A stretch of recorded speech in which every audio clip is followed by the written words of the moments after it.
Dan selanjutnya, yakni yang kedua, muntah disengaja.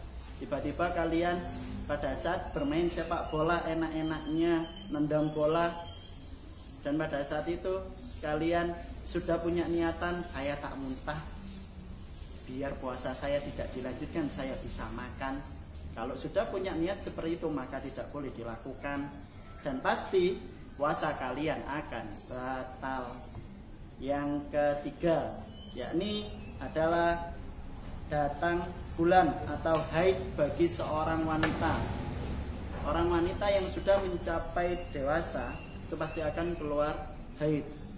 Kalau tiba-tiba pada saat pertengahan puasa, entah mau maghrib, tiba-tiba seorang wanita keluar haid, apakah boleh melanjutkan puasa? Tidak boleh, langsung buka puasa walaupun belum waktunya buka puasa.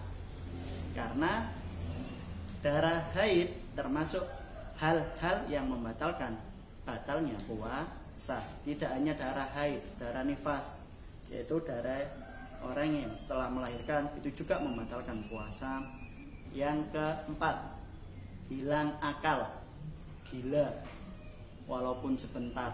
Misalnya, Ustadz ada contoh satu, setelah sepak bola tiba-tiba ada teman kalian, tiba-tiba kepalanya kena bola saking kerasnya, lah ternyata dia tiba-tiba lupa, tiba-tiba dia hilang akal. Hilang akal seperti gimana Pak? Dia lari-lari, terus nggak taunya tiba-tiba dia tanya pada dirinya sendiri, siapa saya, siapa saya.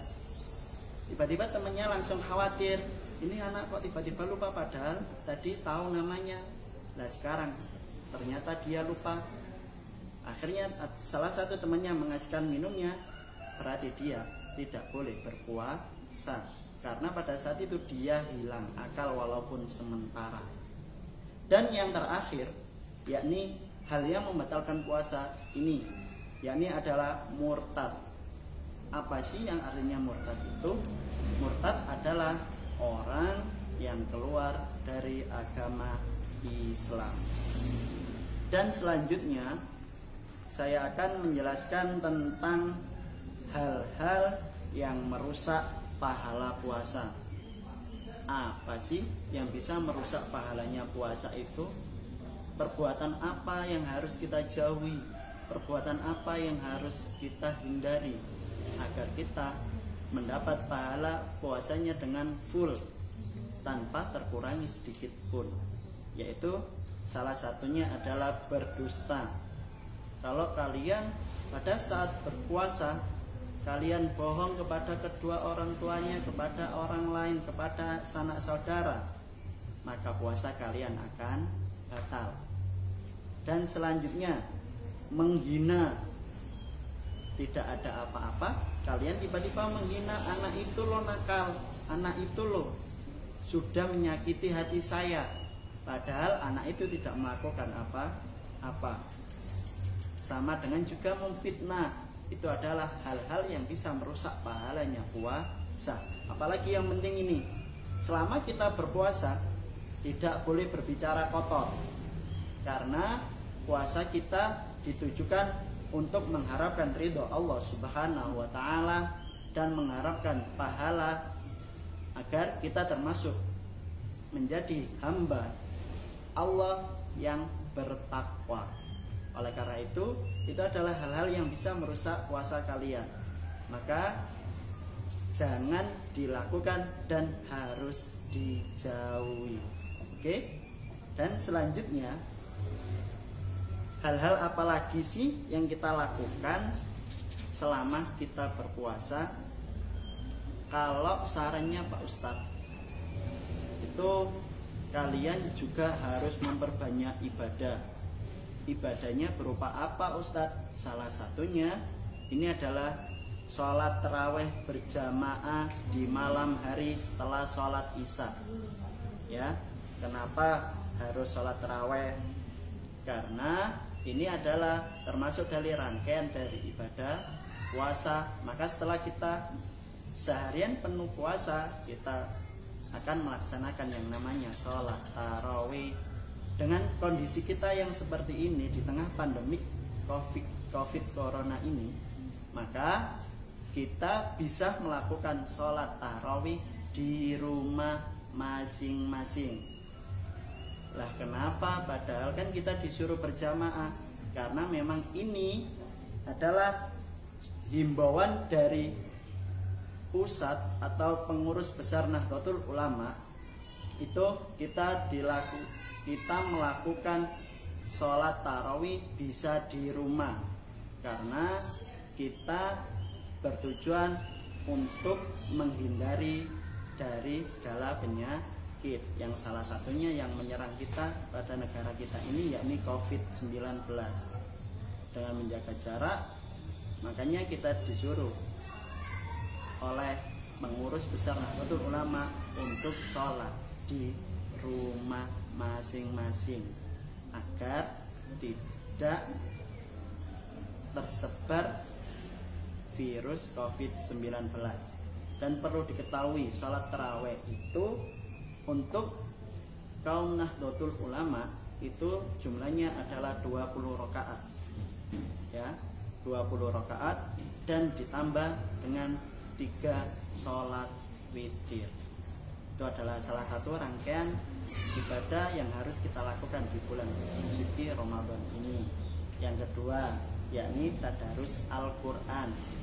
Kita disuruh untuk memperbanyak membaca Al-Quran, baik siang, malam, maupun setelah sahur juga kita bisa melakukan membaca Al-Quran.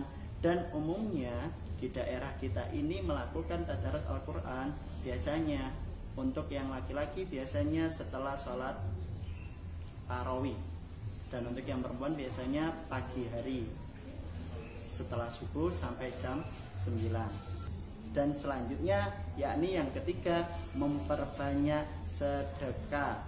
Sedekah bisa kita lakukan kepada tetangga-tetangga kita yang tidak mampu, kepada orang-orang miskin, kepada orang-orang yang membutuhkan uluran tangan bantuan dari kita. Oleh karena itu di bulan yang penuh barokah ini, di bulan yang suci ini, marilah kita perbanyak sedekah agar kita mendapatkan pahala yang berlipat ganda, dan akhirnya kita dapat mendapatkan surganya Allah Subhanahu wa Ta'ala. Dan yang keempat, ini bisa kita lakukan juga, yaitu iktikaf. Iktikaf itu apa, Ustadz? Atau qiyamul lail? Jadi iktikaf itu adalah berdiam diri di masjid. Apa hanya diam diri, Ustadz? Oh tidak. Kita bisa melakukan sholat sunnah tahajud di sana, sholat sunnah witir, sholat sunnah hajat, dan sholat sunnah yang lainnya. Dan adapun untuk niatnya, sebagaimana seperti ini, nawaitul i'tikafa sunnatan lillahi ta'ala, yang artinya saya berniat i'tikaf sunnah karena Allah Ta'ala. Dan biasanya ini dilakukan orang-orang pada umumnya, khususnya kaum Nahdlatul Ulama, biasanya dilakukan sepertiga malam, ya, sebelum sahur. Sepertiga malam itu kurang lebih antara jam 1 sampai jam 3 pagi hari, dini hari. Itu bisa kita melakukan untuk beriktikaf, entah di masjid, entah di musola. Tapi dengan kondisi kita yang seperti ini, kita bisa melakukannya juga di rumah. Pokoknya perbanyak segala amal ibadah yang bisa melipat gandakan pahala kita, dan kita bisa masuk surganya Allah Subhanahu wa Ta'ala. Dan iktikaf itu perlu diketahui tidak hanya duduk saja di masjid, apalagi yang dilakukan Ustadz, memperbanyak zikir kepada Allah, bisa dengan bertadarus Al-Quran atau membaca Al-Quran setelah sholat sunnah-sunnah yang sudah saya sebutkan tadi, mendengarkan pengajian, dan yang lain-lain yang bisa mendekatkan kita kepada Allah Subhanahu wa Ta'ala. Dan yang terakhir, ini saya sampaikan tentang hikmah puasa. Hikmah puasa itu ada 5 hal. Yang pertama, kita sebagai umat Islam menyatakan rasa syukur kepada Allah Subhanahu wa taala. Rasa syukur kita gimana, Pak? Maksudnya gimana, Ustadz? Maksudnya dengan cara menjalankan ibadah puasa Ramadan selama 30 hari. Itu adalah rasa tunduk kita kepada Allah, rasa taat kita kepada Allah. Karena ketika kita sudah diperintahkan oleh Allah, maka kita harus melakukan dan tidak boleh dilanggarnya, ya. Dan yang kedua, mendidik kedisiplinan. Mendidik kedisiplinan dalam artian kita bisa disiplin untuk beribadah, disiplin untuk bertadarus Al-Quran, disiplin memperbanyak pahala, disiplin untuk menata diri kita agar bisa melaksanakan ibadah puasa selama bulan Ramadan ini dengan lancar tanpa ada halangan suatu apapun. Yang ketiga, mendidik kita tentang kejujuran. Dengan puasa kalian pasti akan merasa, wah, saya bisa jujur apa tidak kalau saya disuruh untuk berpuasa selama 30 hari. Kalau kalian tidak kuat puasa 30 hari, bisa untuk kelas 1 sampai 3 bisa berlatih berpuasa. Tidak full, tidak apa-apa. Yang penting kalian sudah punya keinginan. Orang yang punya keinginan pasti akan ada jalan. Dan yang keempat, bisa menjaga kesehatan. Dengan berpuasa badan kita menjadi kuat. Dengan berpuasa badan kita menjadi segar. Badan kita bisa kita gunakan untuk beraktivitas sehari-hari. Dengan puasa itu tidak menghalangi kita untuk lemas. Malah dengan berpuasa kita harus bersemangat untuk meraih segala kebaikan yang bisa kita raih untuk mendekatkan diri kepada Allah. Dan yang kelima, mengajarkan sikap sosial yang tinggi kepada sesama manusia. Dengan kita merasa lapar selama puasa, kita itu pasti akan merasa, oh iya, orang itu juga berpuasa, jadi sama-sama merasakan seperti kita. Jadi seluruh umat Islam yang berpuasa, baik yang miskin, baik yang kaya, pasti akan juga berpuasa. Oleh karena itu, kita pasti juga akan bisa mengajarkan hal-hal yang baik kepada tetangga kita, kepada saudara-saudara kita, kepada keluarga kita, dan kepada yang lain-lainnya. Ya, itu yang bisa saya sampaikan. Adapun untuk rangkuman yang sudah saya jelaskan tadi, itu ada 5 hal, yakni puasa Ramadan itu hukumnya wajib bagi umat Islam karena termasuk dari salah satu rukun Islam.